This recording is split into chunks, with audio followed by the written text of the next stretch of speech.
வீரபத்ரன் பெரிய ad film டைரக்டர்னு சொன்னாங்க. ஆனா அவரோட வைஃபா இருந்துகிட்டு நீங்க இப்படி ப்ளீஸ் இந்த வீடியோவை சப்ஸ்கிரைப் பண்ணிட்டு லைக் பண்ணிட்டு பாருங்க.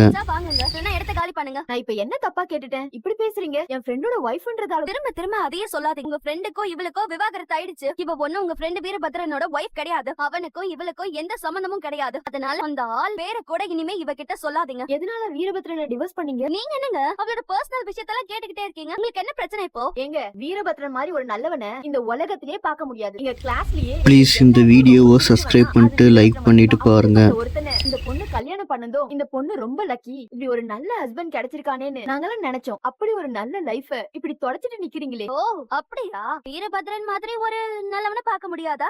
நீங்க வேணா ஒண்ணு பண்ணுங்க. அந்த வீரபத்ரன் இப்ப சும்மாதான் இருக்கான். நீ வேணும்னா அந்த ஆளை கல்யாணம் பண்ணிக்கிட்டு அவனோட சேர்ந்து வாழ. என்னங்க நீங்க இப்படி எல்லாம் பேசுறீங்க? அவன் நல்லவன்னு சொன்னா உங்களுக்கு இவ்ளோ கோவம் வருது? அதான் சொல்றேன்ல, நீ போய் 10 நாள் அவன் கூட குடும்பம் ப்ளீஸ் இந்த வீடியோவை சப்ஸ்கிரைப் பண்ணிட்டு லைக் பண்ணிட்டு பாருங்க. வந்து சர்டிபிகேட் கொடு. அத விட்டுட்டு உன் இஷ்டத்துக்கு பேசிக்கிட்டு இருக்க. முதல்ல இடத்த காலி பண்ணு. என்ன விட உங்களுக்கு ஒரு நல்ல மாப்பிள்ளை அமைவார். நல்லா இருங்க, நல்லபடியா போயிட்டு வாங்க. உங்க எல்லாரையும் நான் ஆசீர்வதிக்கிறேன். God bless you all my child. ஏய் என்னடி பாத்துட்டு இருக்க? கிளம்புங்க. என்னம்மா இது? ஒரு வார்த்தை உங்க பையன் கிட்ட பேசிட்டு வர சொல்லிருக்கலாம்ல. ஏன்பா ஆனந்த், ஏன்பா இப்படி எல்லாம் நடந்துக்கிற? இதெல்லாம் தப்பு இல்லையா? ஏன் சித்தப்பா, எனக்கு கல்யாணம் பண்ணணும்னு பொண்ணு பார்த்து அந்த பொண்ணு ப்ளீஸ் இந்த வீடியோவை சப்ஸ்கிரைப் பண்ணிட்டு லைக் பண்ணிட்டு பாருங்க. என்கிட்ட சொல்லிருக்கணுமா வேணாமா?